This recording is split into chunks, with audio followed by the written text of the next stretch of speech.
आज के इस वीडियो में हम लोग class 9th Maharashtra board science and technology का एक टॉपिक ट्रांसपोर्टेशन पढ़ने वाले हैं। इसमें हम ट्रांसपोर्टेशन इन प्लांट्स भी पढ़ेंगे। स्टार्ट करते हैं। By the process of transportation a substance either synthesized or absorbed in one part of the body reaches another. Transportation process की वजह से कोई भी सब्सटेंस हमारी बॉडी में सिंथेसाइज हो जाता है। आज हम पढ़ेंगे भी transportation in plants. Discuss why do we eat fruits and vegetables, do the plants also need minerals we do. हम फ्रूट्स और वेजिटेबल्स क्यों खाते हैं? क्या प्लांट्स को भी मिनरल्स की ज़रूरत रहती है जैसे हमें रहती है? From where do the plants get the inorganic substance other than carbon dioxide and oxygen? Plants को बाकी के इनऑर्गेनिक सब्सटेंसेस कहाँ से मिलते हैं कार्बन डाइऑक्साइड और ऑक्सीजन के अलावा? इसके आंसर आपको फाइंड आउट करने हैं। Most animals move from place to place but plants do not. कई सारे एनिमल एक जगह से दूसरी जगह मूव करते लेकिन प्लांट्स मूव नहीं कर पाते हैं। There are many dead cells in the plant's body. Plants body में कई सारी dead cells रहती है। They need less energy as compared to animals. और plants में energy भी कम रहती है, उनको energy की ज़रूरत भी कम रहती है। Plants need inorganic substance like nitrogen, phosphorus, magnesium, manganese, sodium, etc. Plants को inorganic substances की ज़रूरत रहती है जैसे कि नाइट्रोजन हुआ, मैग्नीशियम हुआ। Soil is the nearest and the richest source of this substance. और प्लांट को ये सब मिलता है सॉइल से। Because roots of the plants absorb this substance from the soil and transport them. क्योंकि जो प्लांट की रूट होती है वो इन सभी सब्सटेंस को रूट से सॉइल से एब्जॉर्ब करती है और फिर पूरी बॉडी में यानी प्लांट बॉडी में ट्रांसपोर्ट कर देती है। There are specific type of tissue to perform this function। और specific type के tissues भी है जो इस special functions को perform करेंगे। The xylem conducts the water whereas phloem conduct the food। जो xylem है वो water को conduct करेगा और phloem food particles को। All parts of the plants are connected with this connecting tissue।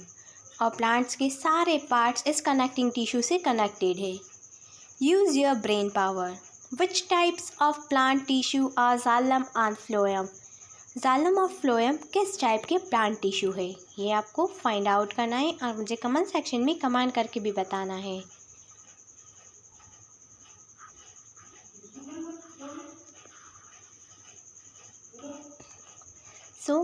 आज के इस वीडियो में हम लोग class 9th Maharashtra board science and technology का एक important topic transportation of water in plants पढ़ने वाले हैं। प्लांट्स में कैसे वाटर का ट्रांसपोर्टेशन होता है, कैसे पानी प्लांट की पूरी बॉडी तक जाता है। Try this root pressure. Take a small plant like balsam or the tuberose with its root intake. हमको एक छोटा सा प्लांट लेना है जैसे कि हम बल्सम भी ले सकते हैं या ट्यूबरोज भी रह सकते हैं उसके रूट्स के साथ। Wash and clean its root. हमको उसके रूट्स को क्लीन करना है। As shown in the figure 15.1 जैसे कि इस फिगर में दे रखा है। Keep it in the water containing a stand like saffron और ईओसिन। और हमको एक ऐसे कंटेनर में रखना है जिसमें वाटर हो। Observe the stems and the veins of the leaves for 2 to 3 hours. फिर उसकी वेन्स और स्टेम्स को हमको ऑब्जर्व करना है। यानी हमको पानी में या तो सैफरिन डालना है या ईओसिन। तो फिर क्या चेंजेस आते हैं? Observe take a transverse action of a stem of a plant and observe the stand xylem under a compound microscope.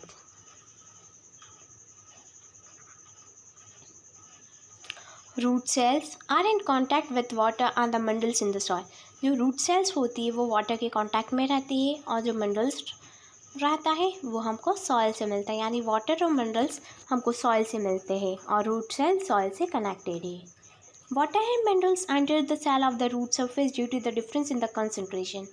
Water और मिनरल्स रूट सेल्स में, रूट के सरफेस में चले जाएंगे। As a result this cells become turgid, जिसकी वजह से ये जो सेल है टर्गिड हो जाएगी। The turgid cell exert the pressure on the adjacent cell. जो टारगेट सेल है वो दूसरी उसके आसपास जो सेल है उस पर प्रेशर डालेगी। This is called root pressure, और उसी प्रेशर को हम बोलेंगे root pressure. Under the effect of this pressure water and minerals reach the xylem of the roots and reduce the difference in the concentration that they continuously push forward. As a result of this continuously movement, a water column is formed, which is continuously pushed ahead. This pressure is sufficient to lift the water upward in shrubs, small plants, and small trees.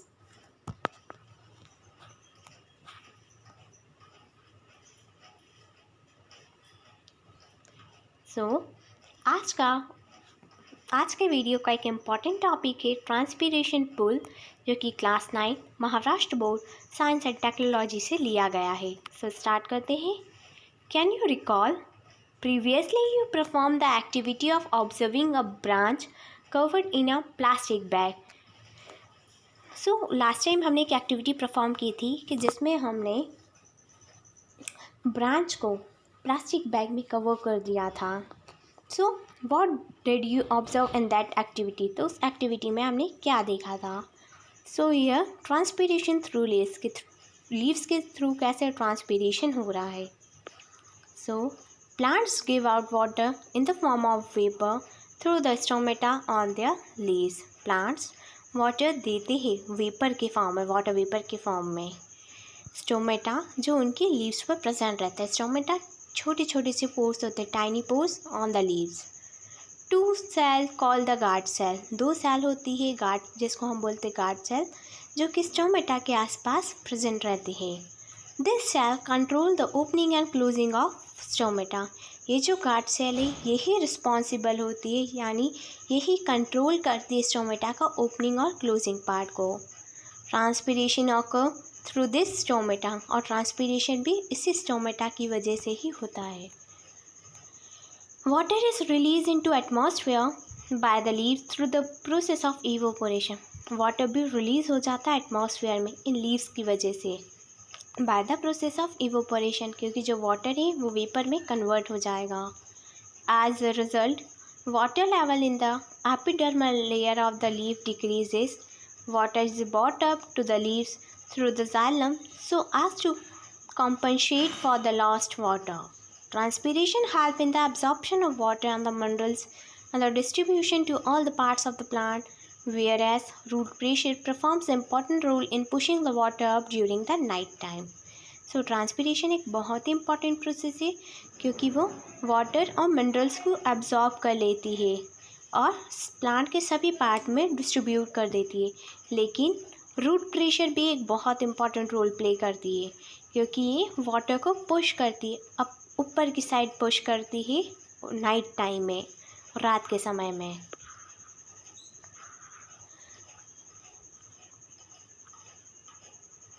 सो आज के इस video का topic है transportation of food and other substances and plants. Plants में कैसे food और दूसरे substances का ट्रांसपोर्टेशन होता है, जो कि class 9 Maharashtra board science and technology का एक बहुत सिंपल सा टॉपिक है। सो स्टार्ट करते हैं। The food produced in the leaves is transported to each cell in the plant body. जो फूड लीव्स में प्रोड्यूस हुआ है वो पूरी प्लांट बॉडी में ट्रांसपोर्ट हो जाएगा। Excess food except amino acid is stored in the roots, fruits and seeds. Food के अलावा जो ज़्यादा फूड रहता है, ज़्यादा अमाउंट में फूड पार्टिकल्स जो प्लांट बॉडी में आ गए, सिर्फ अमीनो एसिड को छोड़कर वो प्लांट की रूट्स में, फ्रूट्स में और सीड्स में स्टोर हो जाता है। This process is called the translocation of material. इस प्रोसेस को हम बोलते हैं translocation. It carried out in both the upward and downward direction by the phloem. ये जो प्रोसेस है ये दोनों डायरेक्शन में होती है, अपवर्ड डायरेक्शन में भी और डाउनवर्ड डायरेक्शन में भी, और इसका काम करता है phloem. Translocation of material is not a simple physical process, it requires energy. This energy is obtained from ATP. किसी भी मटेरियल का ट्रांसलोकेशन कुछ सिंपल फिजिकल प्रोसेस नहीं है, इसमें बहुत एनर्जी की रिक्वायरमेंट रहती है और ये एनर्जी उनको ऑब्टेन होती है एटीपी से। Whenever food material like sucrose is transported towards a part of a plant via the phloem with the help of ATP, the water concentration decreases in that part. जब भी कोई food material जैसे कि sucrose transport होगा plant के किसी भी part में फ्लोएम की वजह से, फ्लोएम में with the help of ATP, तो वाटर का कंसंट्रेशन यानी उस पार्ट में वाटर का कंसंट्रेशन डिक्रीज़ हो जाएगा, कम हो जाएगा। As a result water enters the cell by the process of diffusion, और जिसकी वजह से पानी इजीली सेल में चले जाएगा डिफ्यूज़न प्रोसेस की हेल्प से। The pressure on the cell wall increases due to the increase in cellular content. Due to the increased pressure, food is pushed into the neighboring cells where the pressure is low. Temperature बढ़ने की वजह से जो food particles है वो pushed हो जाएंगे उनके नेबरिंग सेल में जहाँ पर प्रेशर लो है। This process helps the phloem to transport the material as per the need of the plant. During flowering season, the sugar stored in the roots of the stem is transported towards the flower buds to make them open and blows. तो जब flowering season आता है, जब फूल खिलते हैं, तो जो sugar उनके रूट्स में और स्टेम में प्रेजेंट है वो ऊपर चले जाएंगे फ्लावर बर्ड्स में, जिसकी वजह से वो जो फ्लावर है ओपन हो जाएगा, खिल जाएगा। सो हेलो बच्चों, हाय पूर्वी on behalf of personal tutor channel. आज हम लोग class 9 Maharashtra board science and technology का एक इम्पॉर्टेंट टॉपिक एस्कुरेशन पढ़ने वाले हैं। सो स्टार्ट करते हैं। Many harmful and the waste substances like urea, uric acid, ammonia etcetera are produce in living organisms. कई सारे हार्मफुल सब्सटेंसेस और वेस्ट सब्सटेंसेस हमारी बॉडी में प्रोड्यूस होते, इट मीन्स लिविंग बीइंग्स की बॉडी में। If this substances accumulated in the body or are retained in the body for the long time, it can lead to the serious harm or even death. अगर ये substance हमारी body में कई लंबे समय तक रहे, अगर ये हार्मफुल सब्सटेंस हम एक्सक्रीट नहीं करें, तो उससे हमारी बॉडी पर बहुत सीरियस इफेक्ट पड़ेगा, बहुत हार्मफुल है हमारी बॉडी के लिए, और इवन पर्सन की डेथ भी हो जाएगी।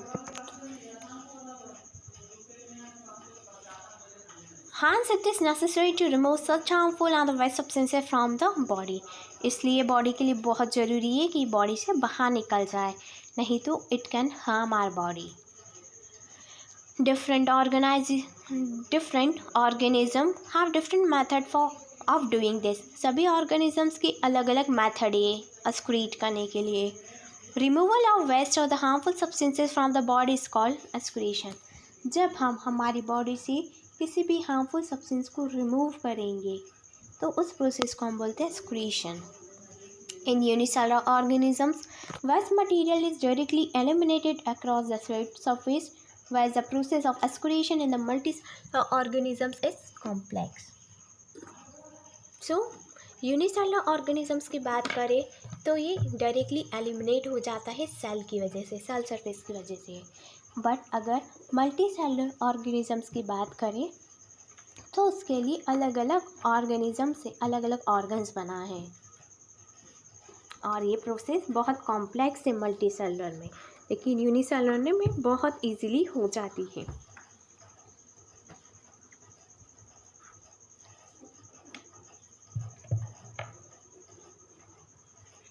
आज के इस वीडियो में हम लोग पढ़ने वाले हैं एस्कुरेशन इन प्लांट्स में कैसे एस्कुरेशन होता है, जो कि class 9 Maharashtra board science and technology का एक बहुत इम्पॉर्टेंट टॉपिक है। सो स्टार्ट करते हैं कैन यू टेल से। Can you tell what does this happen? क्या बता सकते हैं ये फिगर 15.4 में क्या हुआ है? Leaf of the plants fall of in a particular season. यहाँ पर जो प्लांट के लीव्स है वो गिर गई है किसी पर्टिकुलर सीजन में। Fruits flowers fall of after a certain period of time. यानी जो फ्रूट्स है जो फ्लावर्स है वो भी एक पर्टिकुलर टाइम पीरियड के बाद झड़ जाते हैं, गिर जाते हैं। Substances like resin gum etcetera are given out of the plants body. ये सारे सब्सटेंसेस भी प्लांट बॉडी से ही निकलते हैं। Excretion is a simple process in plants than in animals. Animals के कंपैरिजन में एक्सक्रीशन प्लांट्स में एक बहुत ही ज़्यादा सिंपल प्रोसेस है। There is no special organ or the system for excretion in plants में ना ही कोई स्पेशल ऑर्गन है और ना ही कोई स्पेसिफिक सिस्टम बनाया गया है। Gaseous substances are given out by diffusion. जो गैसियस सब्सटेंसेस है वो बाहर निकल जाती है डिफ्यूज़न प्रोसेस के थ्रू। Most of the waste substances of the plants are stored in the vacuoles of the leaf cells and in the flowers fruits and the bark of the stem. और जो प्लांट का जो waste substances है वो store रहता है leaf cell के vacuoles में, उनके फ्लावर्स में, उनके फ्रूट्स में और उनके बार्क में, टहनी में। After some time this part fall off. और कुछ टाइम बाद ये पार्ट गिर जाता है। Some other waste material are stored in the old and the worn xylem. और कुछ और भी मटेरियल है जो कि ओल्ड जालम में रहते हैं, जो कि एक फॉर्म ले लेते हैं रेजिन का या तो फिर गम का। इवन जो हमको गम मिलती है, जो रबड़ मिला है, वो भी प्लांट का वेस्ट प्रोडक्ट ही है। Some waste materials are also given out through the roots into the surrounding soil. कुछ वेस्ट मटेरियल प्लांट रूट्स के थ्रू भी देते हैं जो कि उसकी नियर बाय सराउंडिंग में प्रेजेंट रहता है। सो ये था एक्सक्रीशन इन प्लांट्स। सो बच्चों, आज हम class 9 Maharashtra board science and technology का एक important topic excretion in human beings पढ़ने वाले हैं कि ह्यूमंस में कैसे एक्सक्रीशन होता है।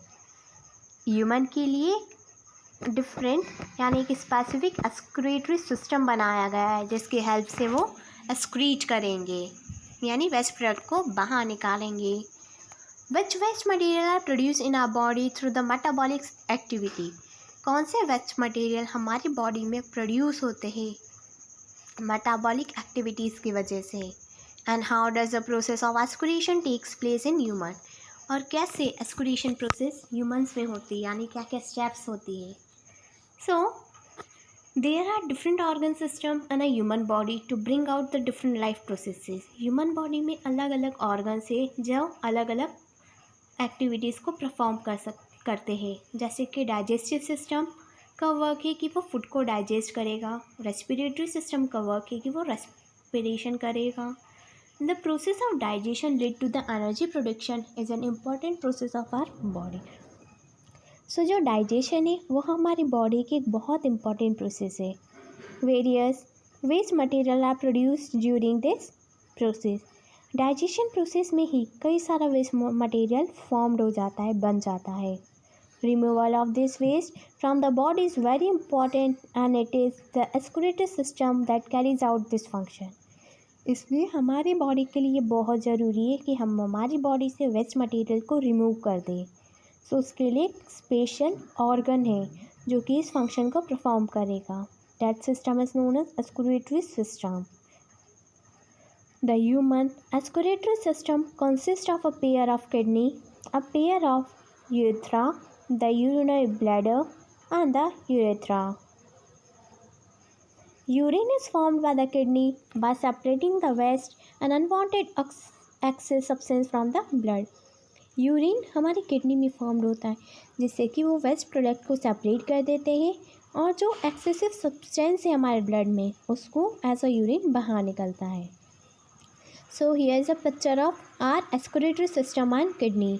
ये हमारा एक्सक्रीटरी सिस्टम है एंड राइट साइड में किडनी का पिक्चर बता रखा है। So exam point of view से ये बहुत ही ज़्यादा इम्पॉर्टेंट है। डायग्राम बनाने को आ सकता है किडनी का भी और एक्सक्रीटरी सिस्टम का भी। सो आपको ये प्रिपेयर करना है। The two beans shaped kidney are situated one on the other side of the vertebral column of the posterior side of the abdomen. The functional unit of the kidney that performs the basic function of filtration is called the nephron. Kidney का एक functional unit होती है जो filtration का function करती है, उसको बोलते हैं हम nephron. The nephron has a cup like thin wall upper part called the Bowman capsule. जो नेफ्रॉन है वो कप जैसा है, बहुत पतली पतली सी उसकी वॉल है, उसका हम बोलेंगे Bowman's capsule. The network of capillaries in it is called the glomerulus. The urea produced in the liver comes into the blood, where the urea containing food comes into the glomerulus. It is filtered through its capillaries and the urea and the other similar substances are separated from it. So यहाँ पर आपको पूरा kidney के बारे में और nephron के बारे में बताया है. You just read, and if you have any query then comment in comment section. So hello बच्चों, हाय पूर्वी on behalf of personal tutor channel. आज हम लोग class 9 Maharashtra board science and technology का एक टॉपिक डायलिसिस पढ़ने वाले हैं कि कैसे ब्लड की डायलिसिस होती है ह्यूमन बॉडी में. सो स्टार्ट करते हैं. The efficiency of kidney can be adversely affected by injury, injection और डिक्रीज ब्लड सप्लाई. सो अगर हमारी किडनी में कोई अफेक्ट हो जाए, यानी किडनी में कोई चोट लग जाए या किसी टाइप का इन्फेक्शन हो जाए, तो वो प्रॉपरली ब्लड सप्लाई यानी प्रॉपरली अपना वर्क नहीं कर सकती है. In case this happen, an excess of toxic substance accumulates in the body and it can lead to death. अगर ऐसा हो जाता है, किडनी ख़राब हो जाती है, तो उस वजह से वो अपना वर्क प्रॉपर नहीं कर पाएगी, यानी जो टॉक्सिक सब्सटेंसेस है वो हमारी बॉडी में ही रहेगा और वो टॉक्सिक सब्सटेंस हमारी बॉडी के लिए बहुत हार्मफुल है, वो बाहर नहीं निकल पाएगा, तो उससे पर्सन की डेथ भी हो सकती है. If kidney fails, nitrogenous waste are separated from the body.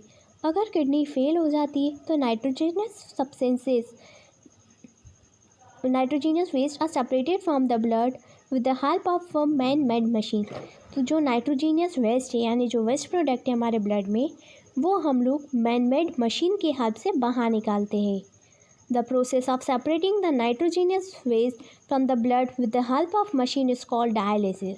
तो एक ऐसी प्रोसेस जिसमें हम नाइट्रोजीनियस वेस्ट को सेपरेट करेंगे हमारे ब्लड में से with the help of machine, उस मशीन को हम बोलेंगे dialysis machine. After 500 ml of blood is sent at one time through this machine. इस मशीन में एक बार में हम 500 ml का ब्लड भेज सकते हैं. Purified blood is reinfused into the body of the patient. और जो प्यूरिफाइड ब्लड है वो पेशेंट की बॉडी में चले जाएगा और जो अनप्यूरिफाइड ब्लड है वो बाहर निकल जाएगा.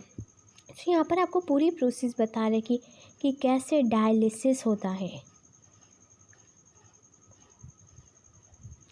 कि आर्टरी से, ब्लड से, वहाँ से ब्लड बाहर निकल रहा है आर्टरी प्रेशर मॉनिटर की वजह से. देन यूज डायलिसिस हो रही है.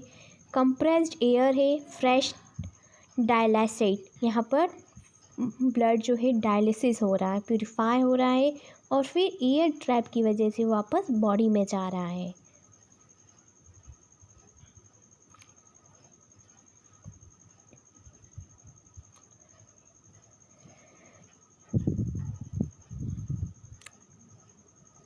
आज की वीडियो में हम लोग class 9 Maharashtra board science and technology का एक टॉपिक कोऑर्डिनेशन स्टार्ट करने वाले हैं. सो स्टार्ट करते हैं. थिंक अबाउट इट से. Sometimes while eating we bite our own finger by tongue by mistake और टंग बाय मिस्टेक. कभी कभी ऐसा होता है कोई चीज़ चबाते हुए है हम या तो हमारी फिंगर को काट लेते हैं या तो फिर हमारी ज़ुबान को काट लेते हैं, वो भी गलती से. होता ही है सभी के साथ. And sometime we choke while eating in a hurry. कभी कभी तो हमें धसका भी लग जाता है जब हम जल्दी खाते हैं. सो इस सब स्टार्ट करते हैं. Several different organ system function in the multi cellular organism. Multi cellular organisms में कई तरीके के फंक्शन सिस्टम है, कई तरीके के ऑर्गन्स है जो अलग अलग फंक्शंस परफॉर्म कर रहे हैं।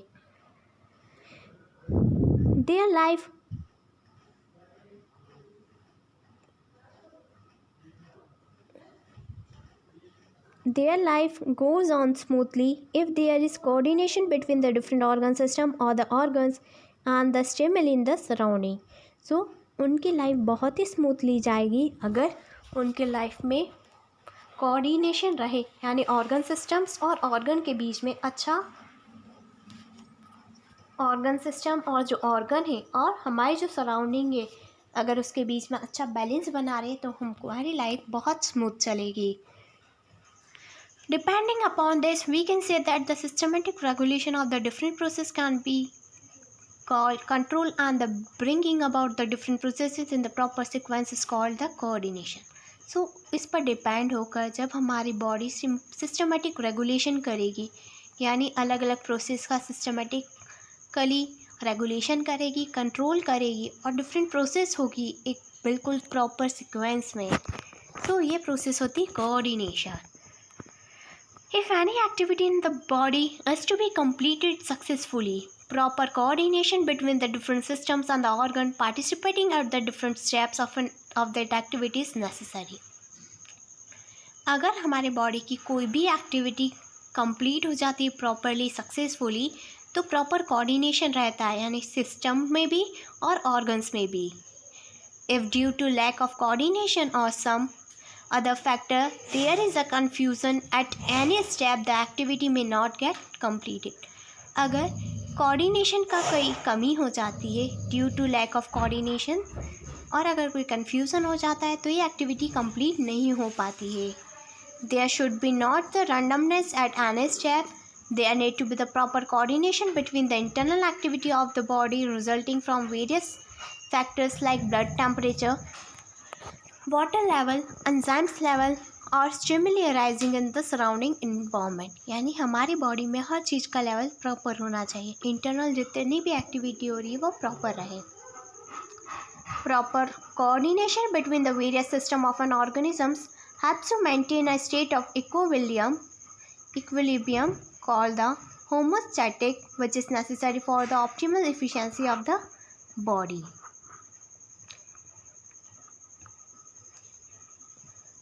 आज के इस वीडियो में हम लोग class 9 Maharashtra board science and technology का एक टॉपिक कोऑर्डिनेशन इन प्लांट्स पढ़ने वाले हैं। प्लांट्स में कैसा कोऑर्डिनेशन रहता है? Plants do not have the systems like the nervous system or the muscular system of animals. Plants में ना ही कोई nervous system होता है और ना ही muscular system रहता है। Then how do the plants bring about movement? फिर plants में movement कैसे होता है? In plants, movements are mainly in the form of response given to the stimuli. So plants में जो movement होता है वो stimuli के form में response होता है। Movement of growth of any part of the plant is a response to the external stimuli is called tropism और tropic movement. जब कोई मूवमेंट या तो फिर प्लांट का कोई भी पार्ट में ग्रोथ होगी किसी एक्सटर्नल स्टिमुली की वजह से, वो होगा tropic movement. The shoot system of any plant response to the light stimuli, it grows toward the source of light. अगर शूट सिस्टम लाइट की तरफ स्टिमुली कर रहा है, लाइट के डायरेक्शन में मूव कर रहा है, तो वो मूवमेंट शो कर रहा है phototropic movement.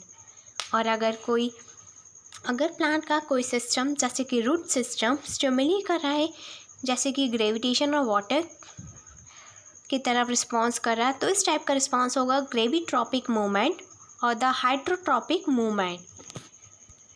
Movement shown by the plants in response to the specific chemicals are called the chemiotropic movement. For example, the growth of the pollen tubes towards the ovule. All the mentioned above movement of the plants are related with the growth, hence all the movements are collectively known as growth relevant movement.